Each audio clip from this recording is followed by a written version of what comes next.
வண்டரை பொய்கையும் போன்றதே இணையடிகளே ஈசனெந்தை இணையடி நிழலே ஹர ஹர சிவ சிவ அம்பலவாணா ஹர ஹர சிவ சிவ அம்பலவாணா அம்பலவாணா பொன்னம்பலவாணா அம்பலவாணா பொன்னம்பலவாணா ஆனந்த தாண்டவ நடராஜா ஆனந்த தாண்டவ நடராஜா ஆனந்த தாண்டவ நடராஜா நடராஜா நடராஜா நார்தன சுந்தர நடராஜா சிவராஜா சிவராஜா சிவகாமி பிரிய Sivaraja சிதம்பரேசா Nataraja Hara Hara Shiva Shiva அம்பலவாணா. It's open from Monday to Saturday, 10 to 5:30. It's such a genuine person. I'll be talking about her. First of all, I thank Dr. Nandita Krishna, the president of the foundation here, for giving us this kind of permission and organizing programs, and the entire staff of the foundation who you see them walking around and helping us so efficiently. Several people, as I said, very distinguished people in the city are here. I also depend on several heads of the departments of several city colleges, like Dr. Dolly Thomas, the head of the Department of History of Stella Maris College here with her students, the Anna Adarsh College, Mrs. Vasanti with her students, and several other people who will be walking in as we go. The press is also covering this function. Now I think before I formally introduce Liesbeth, it was a very pleasant day about 3 years back that she just walked into one of our cabins here where we sit and work, and she was introduced by a common friend. Then I told Liesbeth, why don't you give a talk? She said yes. She went ahead, and that was the beginning of a wonderful friendship with the foundation. And we had a major iconography conference here, and she participated in that conference. She presented a paper.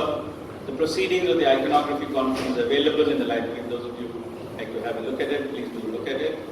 And those who want to buy, we have a lovely bookshop here in the next hall, so you can pick up books. They're all at subsidized rates. So I think, again, it was a pleasant surprise. Hardly a fortnight back or so, Liesbeth was here, and she said, I'm here again in Chennai. I said, Liesbeth, why don't you talk this time also? And she said, yeah, she was very happy and excited to say yes. And she's so sincere. And what really impresses of Liesbeth is not only her respect for Indian culture, such a genuine respect for Indian culture. It's really flattering for all of us Indians. She has such a genuine respect for Indian culture. I think that she deserves a big mark. Yesterday also over a cup of tea we were talking about the kind of respect she has. So I think I said the elite of Indian society and all those ordinary people who are value oriented, I think they deserve a respect. That's what I was saying. Now I think with these words, I'll formally introduce her and then hand over the mic to Liesbeth. Liesbeth Pankaja has combined the study of history at the university in Netherlands. I think I might make pronunciation mistakes, so I think my strength is only in English. So with her training as a Bharatanatyam dancer under Srimati Rajamani Norse, she has performed and taught for many years in the Netherlands, seeking a deeper understanding of Indian dance in the context of the ancient traditions. She found a scholar and master in Raja Dikshitar, an independent researcher belonging to the Chidambara Sri Shiva Nataraja temple.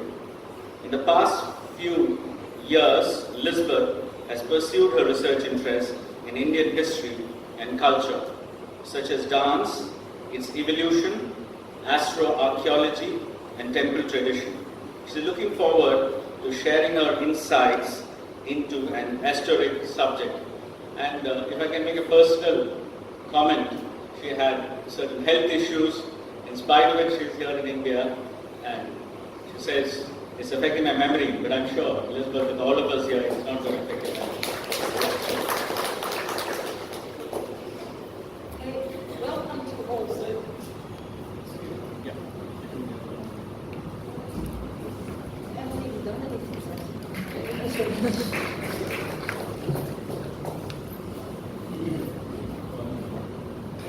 So welcome to all. As said, my name is Pankaja. I want to sincerely thank Dr. Nandita Krishna and Dr. Chidambara for this invitation. I love it. So maybe, I don't know, if the technology can do something about that, or I can speak louder, I should speak louder. It's okay. Okay. I'm extraordinarily honored to give this presentation in a place like this, in front of an audience like you, because I'm sure you wouldn't have come on the Saturday morning, on your free Saturday, unless you really are interested. I hope to share a bit of my knowledge and my experience. If I have any knowledge or experience, it is due to my gurus, Srimati Rajamani, my first Bharatanatyam teacher, and Sri Nataraja Ratina Dikshiter. Both are passed away now. I miss them, but that's impossible. If I'm here and if I have something to tell you, to share with you, it is because of them. What I'm going to present to you, I have been studying for 30 years. First with Raja Dikshiter, last few years by myself. Some aspects of it are a bit challenging for me. There are mathematical aspects, and mathematics is not my subject at all. Also, once somebody is so deep in a subject, you know, I can't always see where I make thought jumps that might be logical to me, but might not be logical to you. So I really want to encourage you all, please ask me clarifications. You know, if you think, I don't know where she's going now, I don't know what she's talking about, ask me. This is an informal, this is an exchange, this is a presentation, this is not a lecture. I'm not here to preach, I'm here to share. And I can only share if you're involved, and that means if you ask questions, and if you know, when you lose me, tell me please.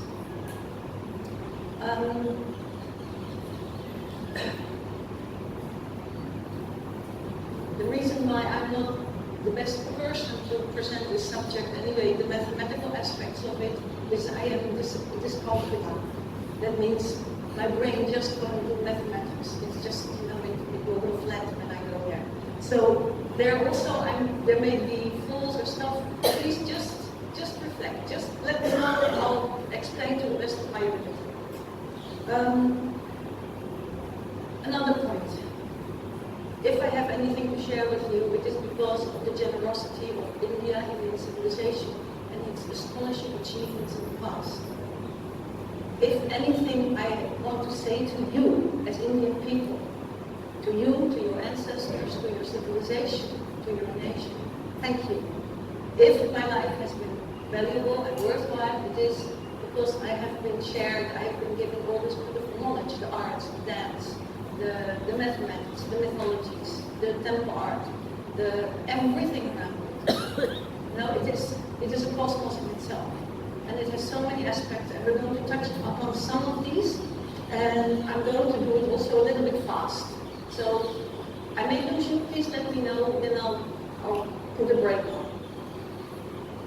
We humans, we all like secrets, don't we? Secrets means somebody tells us something, or we found something nobody else knows. That's exciting. That's something we love. But it makes us feel special. A secret, knowing a secret makes us feel like, you know, like extraordinary. So Chidambara Rahasya is usually translated as the secret of Chidambara. I chose this subject because actually when I came to say hello to Dr. Sudhakar, and he was with this lady, Dr. Mini, I think. And she asked me, Dr. Rukmini Nagarajan, and we were having a cup of tea, and she asked me, could you please tell me what is this Chidambara Rahasya? And I thought, no, if such a person, such educational background and knowledge and age is to ask me that, how many people have this question? It means it has really become a secret in the sense that people don't know anymore, which is really a pity, because it is such a valuable subject. My question, secret or science? Secret is nobody knows, only a few know, or maybe it's lost, it's gone, we don't know anymore. It could be either or all of that. The word rahasya can also be translated as mystery. Mystery is in a way something that invites us to think for ourselves, invites us to research, to examine, to observe, to learn, which challenges us. A mystery is something that challenges us to solve it. It's not something meant to be kept hidden, out of the common view. It is something that encourages people to develop themselves, to evolve their consciousness. So I'm going to spoil it because I'm actually going to talk about it. I'm going to take some of the secret away, some of the mystery, and I'm going to show how actually the whole temple is intended as a key to make us think about the cosmos, about consciousness, about ourselves. Know thyself. Nothing else is worth knowing. That's not my time. And I think there is much in it beyond what I know, beyond what I have found. With my teacher, her. I think there's much more to be found. So, in a way, one of my purposes here is to encourage and inspire the younger people, which means everybody younger than me, and I'm 63, so everybody 62, and also everybody older than me, to actually do the research. Yes. So please, sir, please take this up. There's so much in it, especially in the mathematical side. I haven't even scratched the surface, I'm sure.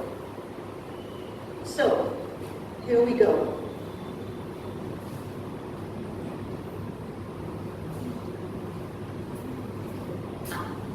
Chidambara.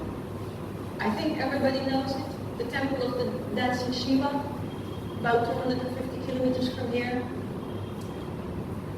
Huge temple, very renowned, managed by a special community who have done this from the inception of this temple.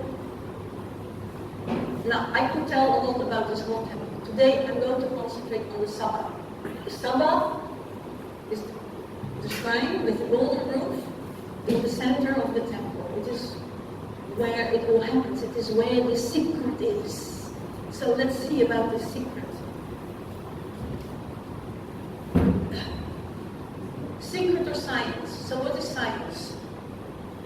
The intellectual and practical activity encompassing the systematic study of the structure and behavior of the physical and natural world through observation and experiment. Okay, there we have it. Do I think it is opposite? I made it a question, secret or science. But the fact that I asked the question means that I think it's science. I have reason, and that is what I'm going to share with you today, that the ancients, the people who, or the gods, or who knows, but our ancestors, our common human ancestors, far away past, and I have to tell you in advance, this happened all over the world. I don't have the time to go into that, but this knowledge is found with the Mayans, with the Chinese, in Stonehenge, everywhere over the world. This knowledge, this cosmological knowledge, which is embedded in this building, and the doctrine, the teaching in that building, which shows that there was scientific knowledge of a very great depth that much long ago. So discussions are on about the age of this temple. I'm not, I'll tell you, I don't believe in the Aryan invasion theory. Never happened, Aryan invasion. That's a separate subject. We'll go into that either. the ancients, the rishis, let's just call them rishis, seers, people who knew something beyond what we know today, even with our multi-zillion, trillion machines on Geneva, where, you know, for billions of dollars a year, they shoot the particles at each other and everything. They say, maybe we found the bomb. Maybe millions that they spent. We could feed the world 10 times over with that money, what has been spent there to find the bomb particle. Maybe we found it. Okay, I'll tell you. People behind this doctrine, they knew. They didn't have doubts.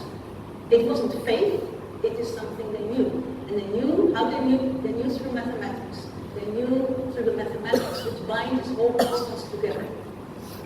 And that knowledge has been expressed through the building and the concept of the building and the divinity, the divine energy that has been, that is present there. So, to me, and this has been my understanding for a long time, doctrine, Purana, architecture, ritual, it encodes knowledge. It encodes knowledge through the stories. The people in those days had a different way of expressing themselves. I mean, even for 100 years ago, we couldn't have understood the language sometimes. Let alone 2,000 years ago. Let's say 20,000 years ago. What do we really know? All these things that we think we know are all Western scientific thinking that comes from all kinds of preconcepts, like the alien invasion theory, the alien invasion that never happened. So, this is the temple. There are 4 gopulas. It's a large complex. There are all different aspects in this in the teaching, represented by the orgies, by the rituals, by the mythology. In the center is the golden Sabha, called Chit Sabha. Now Chit is consciousness, Sabha is whole. So literally, whole of consciousness. What puts us separate from the rest of the universe? Our consciousness, our awareness, our self-awareness. Also called Chidambara, that is where the name Chidambara comes from. Chidambara, Chit consciousness, Ambara space. Space of consciousness. So, this shrine, this sacred place, shouts, what is first? Consciousness. Consciousness before matter. Completely opposite to what Western science thinks, who thinks that consciousness is an outcome of a material evolution through biology and Darwinian laws of survival of the fittest. Fittest for what? There's a big funny thing in that one. Of course there was evolution, but that's a different kind of evolution. Did you know that the word Brahma, do you know the word Brahma? All of you. Are you, okay, I think this audience, I can expect that everybody is aware of the word Brahma. Yes. Do you know what it means literally? It means spirit, cosmic consciousness, things like that. It is from the root Gru. And the word Brahman literally means evolution. That means the cosmos itself, the world itself, is evolution.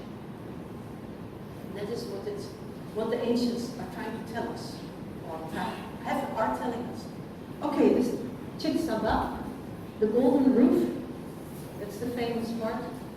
Chit Sabha, the wall of consciousness. A granite base, a wooden outer wall.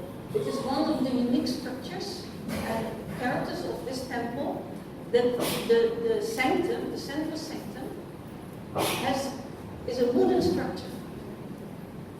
What very few people realize, although it's really not that much of a secret, is within this wooden wall.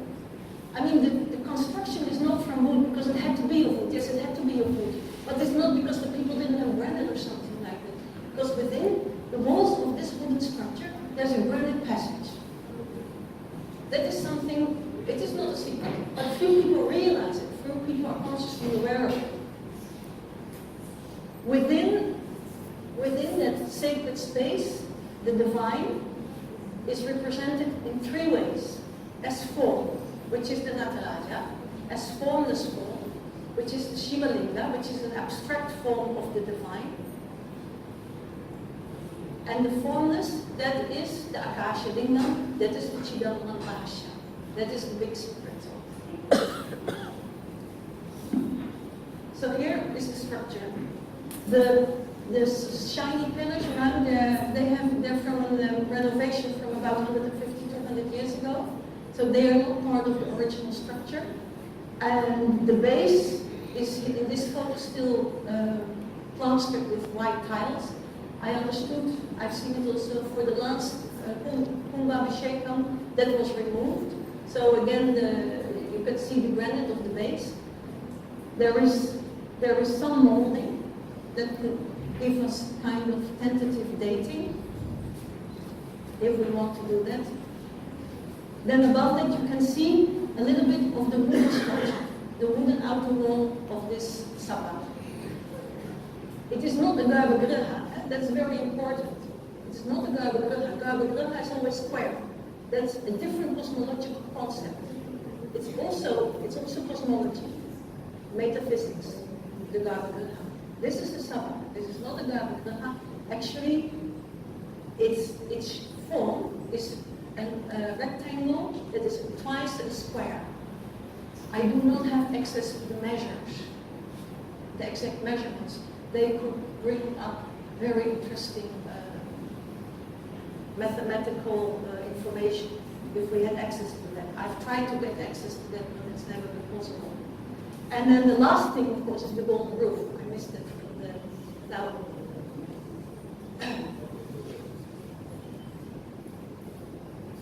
The base is called Parvadam. That means the cosmic mountain, actually. Parvadam is also the Himalayas. You know, the Himalayas are also an embodiment. Parvadam is also the cosmos axis. So that's a different aspect of cosmology. It is made of granite. One of the things that I've noticed that has been happening in the temples is that the temples have been covered with marble. This is a big mistake. The granite has been chosen by the ancients to be part of, to be used for sacred structures because of its acoustic and other properties. It all has to do with vibration. Then we go into the mathematics, and actually I get kind of lost. But I have understood that sound travels in granite at that number per second, and that is 3 times 432. Now, here we get to the mathematics. This is the first significant number.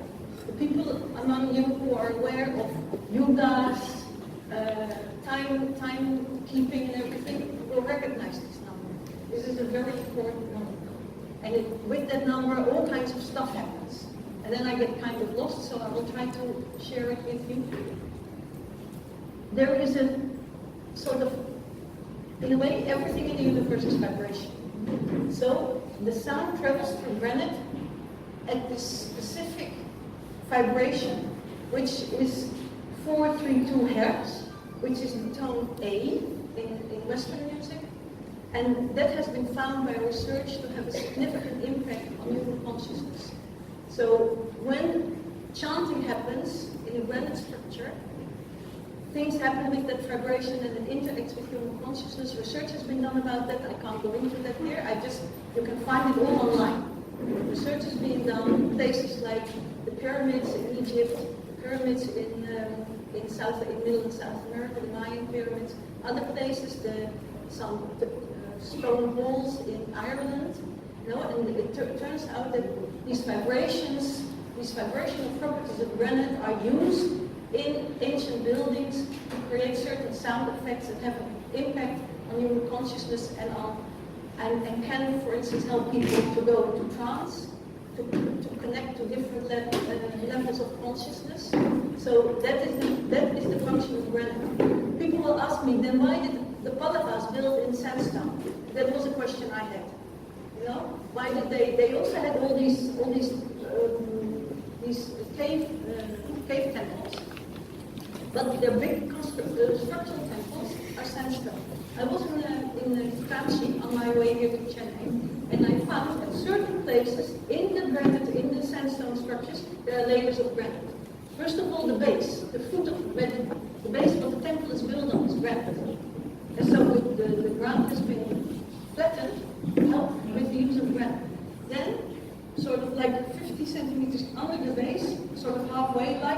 was a layer of it. I'm talking about the Kailasanatha now. There's a layer of granite. And just under the floor level, there's another layer of granite. So in the Kailasanatha, the Pallavas use sandstone with layers of granite. So I'm sure that you will do. I have no doubt about that. I don't know exactly what they will do. I would request the younger generation to maybe take that up as part of their research work, as part of their career. There's a lot of this available about this subject, this acoustics, spirituality and acoustics, human consciousness and acoustics. It can be found online. A lot of people are working on it all over the world. So that's the base. Now we go to the golden roof.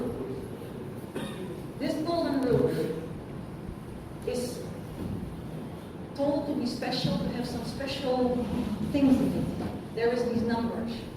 There's two numbers that are always told about this golden roof. It is constructed of golden, maybe I should put this a little bit closer on my...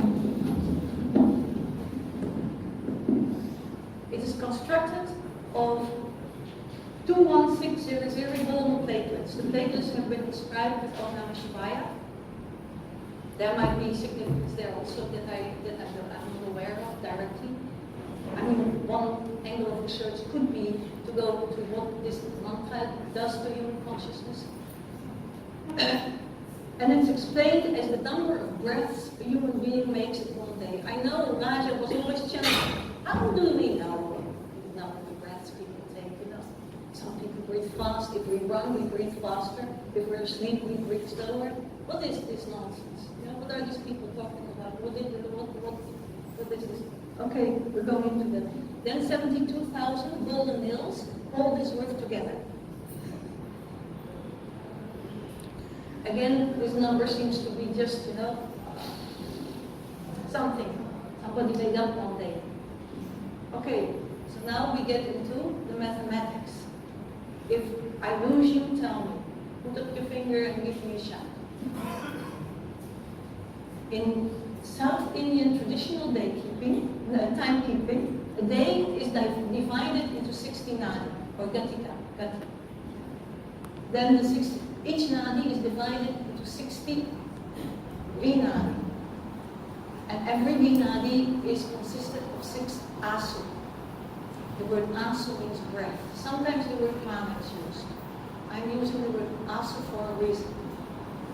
This gives the 21,600 asu or breaths in a day. If we observe ourselves, this means one asu or prana, if you convert it into Western time, everybody now is used to hours and seconds. Basically, it's the same system. The repeat of this number 60. 24 hours, 60 minutes, 60 seconds.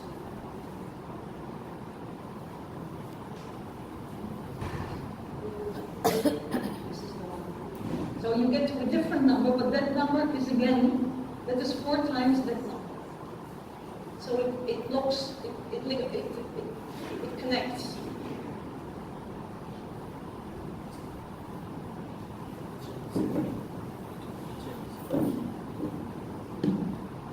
What is the interesting aspect of this word asu, which means breath? So basically, actually, if you look at yourself, 2 seconds in breath, 2 seconds out breath. That's approximately right. Yes, it may be a bit more, but there's another aspect to this. The word asu actually also means minute of arc. Here we go deeper into the mathematics. Minute of arc, the circle, 360 degrees. Yes, every degree, 60 minutes. So 360 into 60, you get the 21600 thing. What is this connection? Why breath? Why is one breath also 1 minute of arc? That was my question. This is 30 years work. They're digging, running into things accidentally, literature from other parts of the world, like Stonehenge, like the Egyptian pyramids. So if you break down these numbers, you start with the 27 nakshatras, maybe, who knows, that's the reason. Then 54, 108. Who isn't aware of the importance of the number 108? 108 karanas, 108 names of God, 108 beads in the mala, the prayer mala. I mean, I can go on like that. You can make a list of maybe 20, 30 reasons where we run into this word number 108. The 216, we already know the roof and the asu. The 432 is a number we find in Yuga theory. You know about the yugas, about the 4 yugas and those numbers, they run down. And then Kali Yuga is supposed to be 400,000, 432,000 years. And we are in it only for 5,000 years, so we have another, what is it? 428,000 to go. I don't know if it's already this bad now. Anyway, what the point is, these numbers are found in the pyramids, in the Mayan long count calendar, in all kinds of other spiritual ancient traditions all over the world. These will numbers come back. I'm not going into that now. Simply look it up. It's all online. I found that most of it online. Okay, the number 216. Oh, I already did some of that. 21,600 asu, breaths and minutes of arc. 21,000. This is a very important aspect. Here we touch on astronomy. Who of you has heard of the word precession? Precession. Okay. Some people know. Need procession. Precession. Okay, not many people, so I need to explain it. I have to do this quickly. Precession is a phenomenon, an astronomical phenomenon that happens to our planet. Now, in the year, in the normal year, every day we move 1 degree, and then we have 365 days, so it's 360 degrees through the zodiac. And so every day it's another different nakshatra, and every month is a different month because the sun is then in a different asterism, in a different constellation. There is this opposite movement. You know, this year goes through Mesha, Vrishabha, Mithuna, etc. There is an opposite movement in which the solstices and equinoxes, that means Uttarayana and Dakshinayana, move in the opposite direction. This opposite direction, the speed of this motion, it's called precession. I can't go into it here because I just want to show how this is all embedded in the temple structure and the doctrine. The opposite direction, that takes 21,060 years to move through one constellation, one sign of the zodiac. 1 degree of this movement takes 72 years. Okay, on what day is Pongal? On what day of the English calendar is Pongal? What are you used to? 14th, eh? Yeah. This year was it on what day? Okay. Tamil calendar is extraordinary.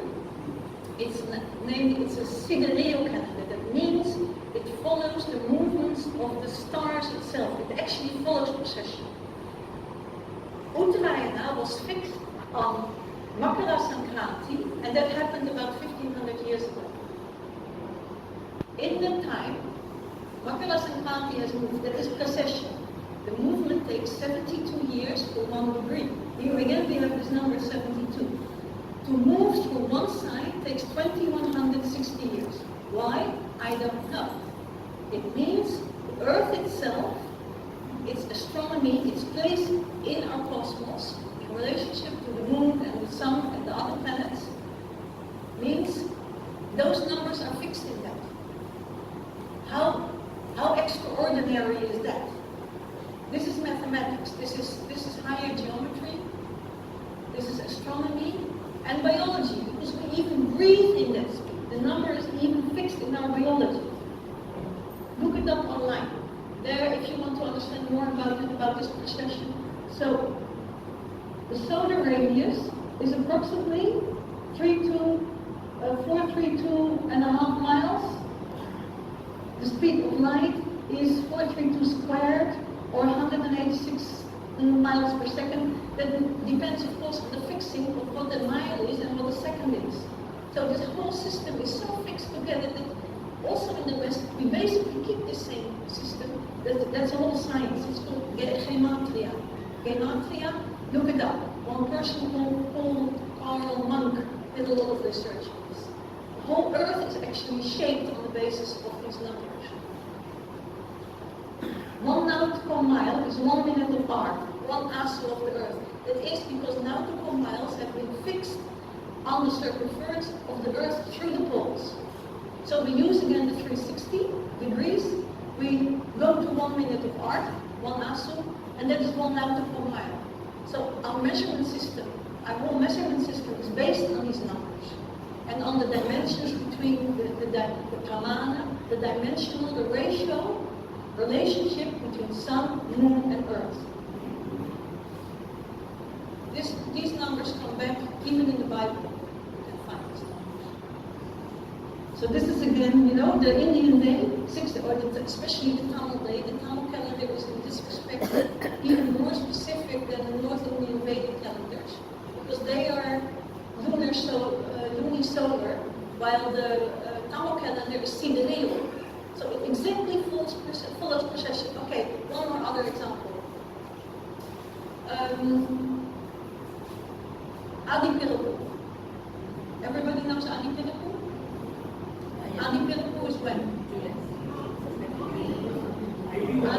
18th of Adi. 3rd of August, exactly, sir. Very good. It is celebrated. One of the things that is celebrated there is Dakshinayana, when the sun, the chariot of the sun turns south. Okay, what date in the Western, what is actually the date that the solstice, that's called solstice? Western language, scientific language, that's called solstice. What is the date? September something. No, June 21st, that is equinox. June 21st is the actual date. But so the first time, 30, 40 years ago, when they found out about this,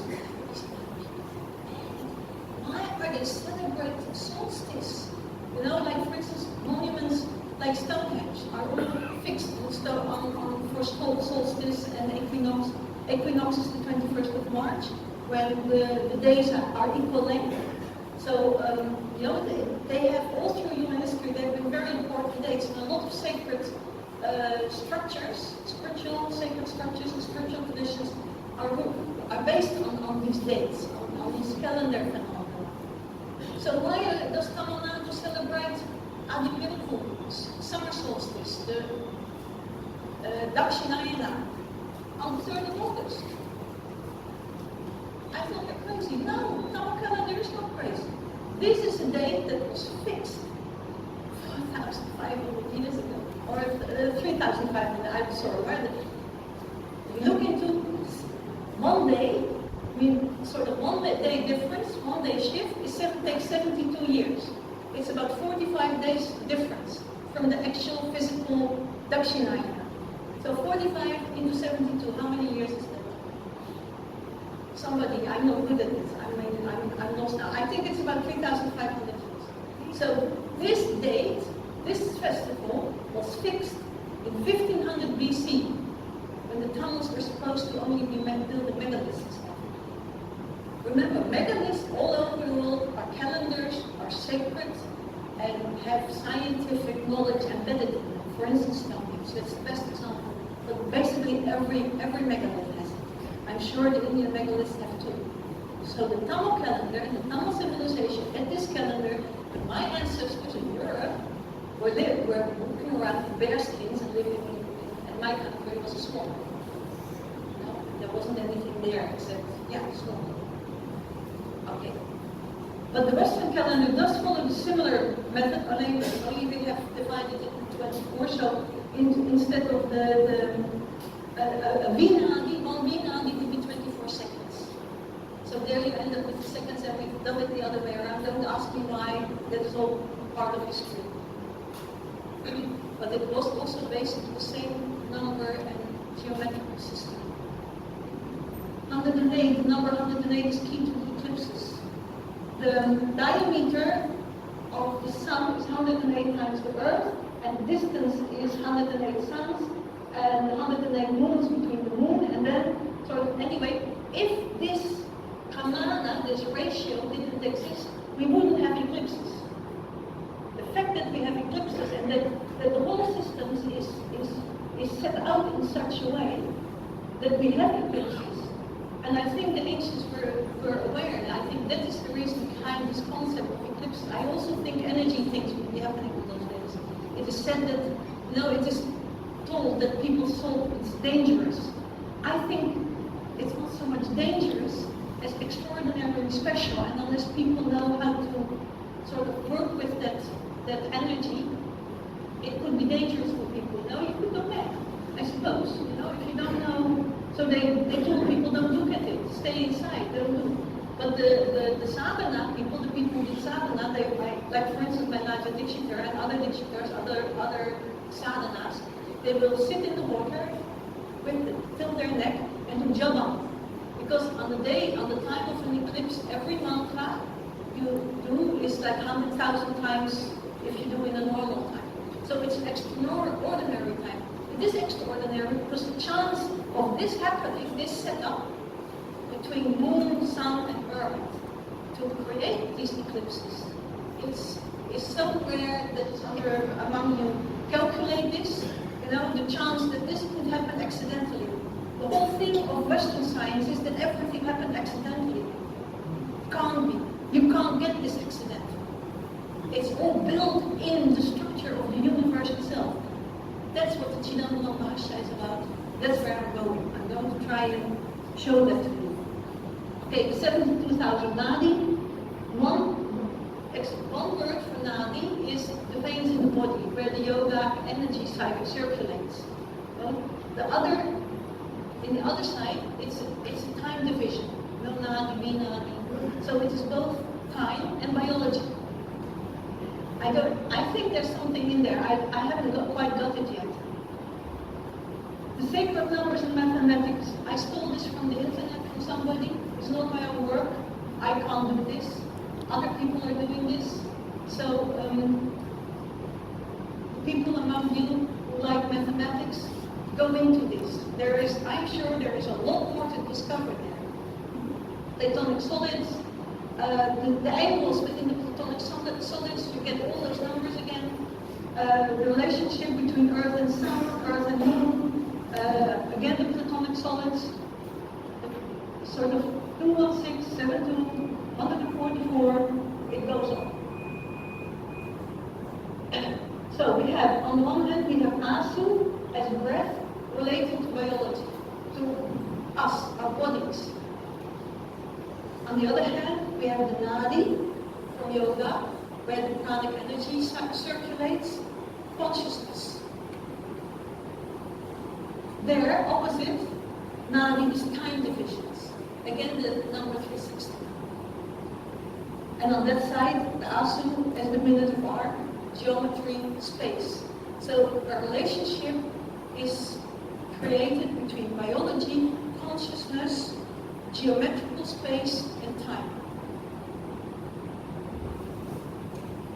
Asu and Nadi, so the numbers expressed in the numbers of the golden roof of the Chidambara, connects breath, geometrical space, veins, time measure, and earth placement in the astronomical space, where geometrical space, time divisions, biology, astronomy interact through these numbers, 360, 216, 72.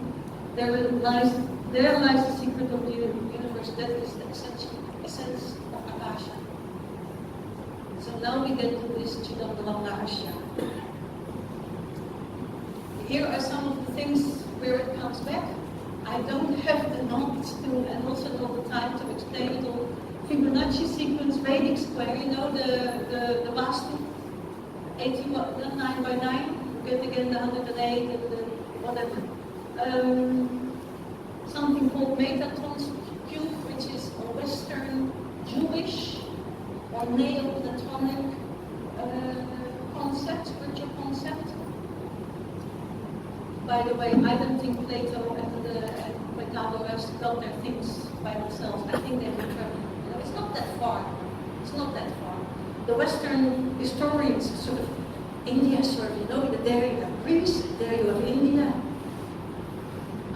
it on a cycle. There's this book about this guy who cycled to Sweden. It's not that far, it really isn't. Something called the Lucas series, prime number, secret life 55. There is a guy online who makes videos about this. This is also not my own stuff. It's other people's stuff. I just pull the threads, I make that plate. Some guy calling himself Lucas Khan or something. I don't know, I think he's Indian, South Africa. His accent seems to be South African. On YouTube, he's made fantastic videos. Visualizing. What? No, it's a person, it's a young man. It's a young man that makes videos who's completely crazy about all these connections between these numbers. Lucas Khan. But it's not his real name, it's a pseudonym, it's an author name. Seed of life, that is also a geometrical concept that you find in temples and in yantras here in India. Just look it up. I don't have time to go into it. It's sort of when you have like if you have two. It comes from you find it also in the last Pankaja process when with the drawing of the thread. When they make the stake and they draw the threads. They first make one circle, and then they make two circles. You have to get this Paisika Paisis. When you have two circles and they interconnect at the center. I'm sorry, I should have made a picture. I should have got a picture of that. You also get these numbers. And it has again to do with these degrees and the mathematics and geometry and the way things function in our universe, which is really very unlikely to be accidental. Pi or phi. Well, there's just, there's a couple of lifetimes of that. So, Chidambara, space of consciousness, the granite base, the golden roof. So now we know about the granite base, white granite, the golden roof, the numbers, the relationships it shows, the wooden outer wall. I think wooden because Akasha is directly related to life, consciousness. I think that's why they chose the wooden. I don't even think we know what wooden was. Maybe Liza told me. I've forgotten about it. When he passed away so suddenly, I never expected that to happen. So suddenly I was left with all these things he had told me, and I had never written it down. And from the shock, I lost it all. The granite inner passage is where we go next. And the formless void, the three representations of the divine energy. So this is not to scale, this is the limit of my drawing capacities. This is an outline of the Chitsaba, the way it is formed. I have never been in it, of course. Ajahn Dikshita has been in it. For the previous Kumbhabhisheka, he was the one who went into the passage. The passage, the granite passage, is at the moment, at present, as far as I know, not used for any ritual. As far as Ajahn knew, there was also knowledge remaining about how it could have been used. We have theories, we have ideas about how it may have been used. There's one guy, there's one scholar, one Dr. Swami, who thought the dictionaries didn't know it was a kind of secret hidden space where people would have gone in samadhi. Well, it's not that, it's empty. Raja was in there, it's empty. It's granite. Why have a wooden structure if you put a granite passage inside? Why? You think they did it for fun? I don't think so. I don't think these ancient Rishi people did anything for fun. I think they knew what they were doing. So, what we see the outside, we see the wooden structure, the outer walls. And when we go for darshan, we see the Nataraja. And until just a few years ago, when the dictionaries would do the arati, they would also show the Rahasya. The Rahasya, so the Nataraja is the form of God. And that is, in a way, for us as human beings, as simple human beings, to connect through pure beauty, through sheer power of form. Then the formless form is the crystal linga that is used, that is a few times a day. The abhishekam is performed for that. You can see it. Usually, otherwise it's kept in a small box inside. And then there is the Akasha Linga, because of course Chidambara is known as the Akasha Kshetra. So the Akasha is one of the Mahabhuta. What is the Mahabhuta? Primordial elements. What do we mean with that? We don't know anymore. They say earth, water, fire, air, and ether. The Greeks did the same. And the Chinese did the same. So it's an ancient concept. And that is the place of the Rahasya, the secret.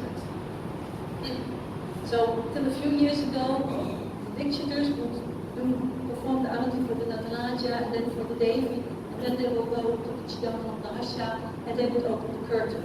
Because what can we see? What can we see as bhaktas? There is a curtain that's black on the outside, or red on the inside, which represents darkness, ignorance on the outside, and illumination, energy on the inside.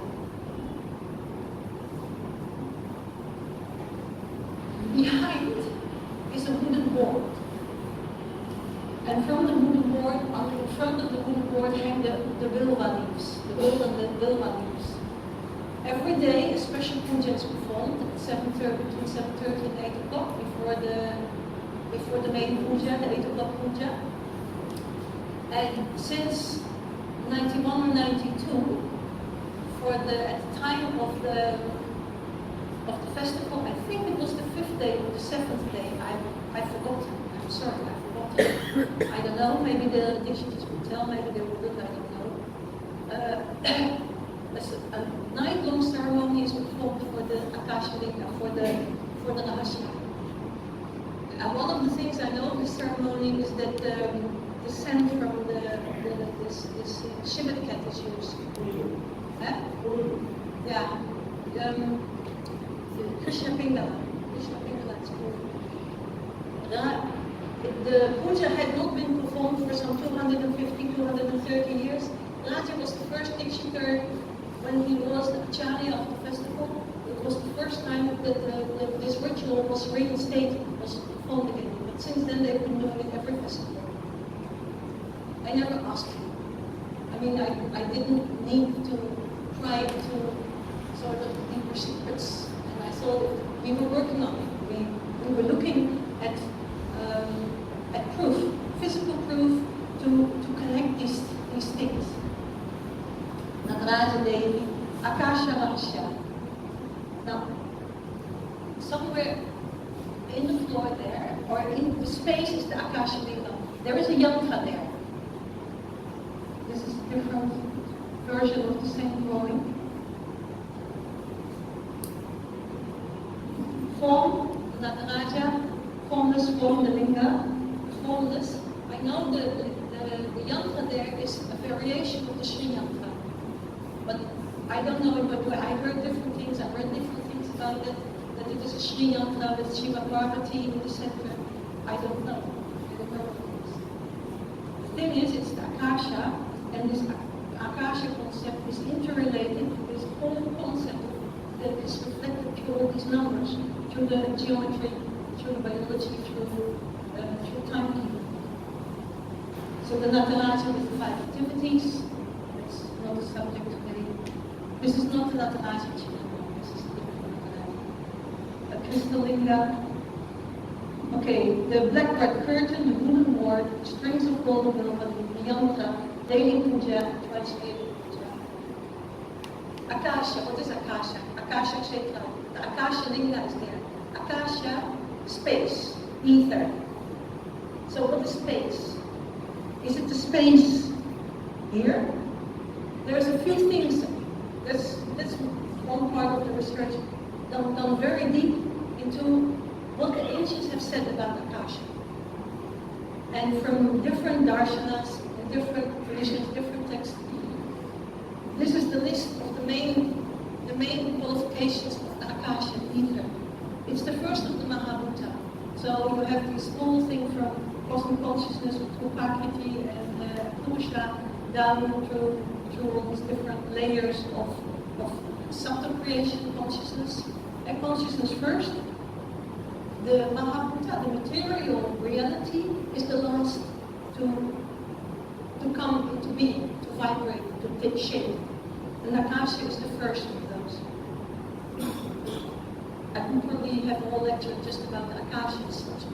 What I want to do today is to bring all these threads together and see how they interconnect. The word Akasha means the bright or shining one. It reflects energy. It reflects incredible light. And the first thing that it made me think of is the descriptions of the Big Bang by Western cosmologists. You know, this one point, extraordinarily energy which starts expanding.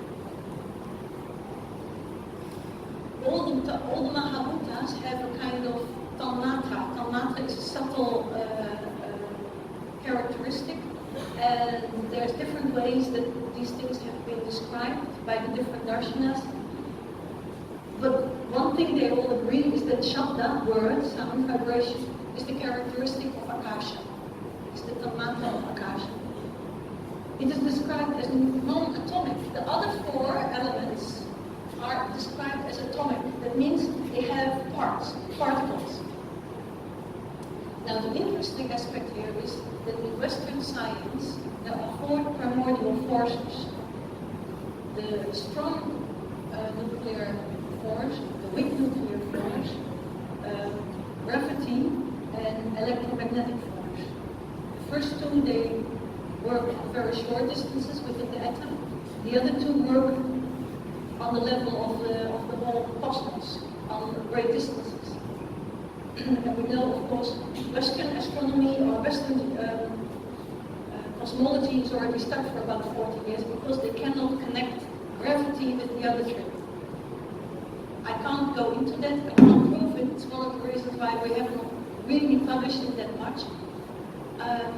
I don't have the scientific knowledge, and we didn't have the mathematics, we don't have the scientific knowledge to prove that Akasha is actually this connection. I think it is. I leave it to other people to try and prove it. It would be fantastic. That would be a nice knock on the head of Western Americans. Okay, non-atomic. One other characteristic of Akasha is motion in every direction. It is separate from time, kala, and from the direction, dish. Although you've seen it in these numbers, but the numbers are in the roof. The numbers are not in the Chidambara Rahasya place. The numbers are in the roof. So in a way, you know, it's what covers things. The golden cover of the Akasha, of the actually Rahasya, the mystery, means sort of that is already sort of a development, sort of an evolvement. And according to the Taittiriya Upanishad, Akasha is the embodiment of cosmic consciousness. Akasha Sharira Brahma. Akasha is the embodiment of cosmic consciousness. So consciousness first, everything develops from that. And Akasha gives the shape to this consciousness. Akasha is shining, it has energy, it is one, it is not atomic. So the space in which we live, my understanding of this is that the space that we think of as a vacuum in which there are all these vibrations happening, actually that space is a something, is a mahabhuta, is a stula, a gross creative entity which vibrates these other four mahabhutas, which are the atom, which are the particles, which are these vibrations which give rise to the strong nuclear force, the weak nuclear force, the gravity, and the electromagnetic force. Western science thinks it's like, you know, they have this whole thing called string theory. String theory goes in that direction. No? So we have to think, we have to turn around our thinking and think of space as a something and not as a nothing through which we move, through which our material reality, our material moves. It gives rise to the material reality, and it is first consciousness, and then only matter. So that also demands a turnaround, an inversion of our thinking. There is this dance. He dances, witnessed by his Shakti. She gives the power. She starts his dance. He dances because of her. And because of his dance, we are all here. And his dance is this dance of the atoms, of these particles. And like I said at the beginning, I think I haven't scratched the surface. I'm 63 now. I hope I have some. I went through a health crisis. I wasn't sure a year ago I could be here today. But I'm here. And what I want to do is to bring this over the footlight and let the next generation take this up. And go and show these guys in Geneva with their buildings and their massive tunnels that human ancestors very, very long ago, so long ago, we can't even sort of think about it, called rishis, who saw the Vedas, they also saw this. And his dance, they said, go there, his dance, he will come and dance. He is dancing for us to show us, in a way reflecting who we are, what we are, and to understand through that. So, when the Dikshitas would do the arati, they would open the curtain, do the arati and say, this is how creation happened. That is, notice, and the first time I was there, the Dikshit there, I realized, that's the secret. That's the realization. It's not a secret, it's a mystery. It's a mystery. Sort of, everything came, suddenly, like that. And I know other traditions, they say the same thing about creation. There are other ancient traditions from this planet, other spiritual traditions. And I'm an Avaraja Bhakta before anything else. And because to me, this reflects everything. This reflects everything there is to know. And Raza used to say, as long as we're busy and doing things and fussing, and we can't see his dance. Only once we silence ourselves and stop our fussing and become silent inside, then we can start beginning to see this possible dance. Thank you.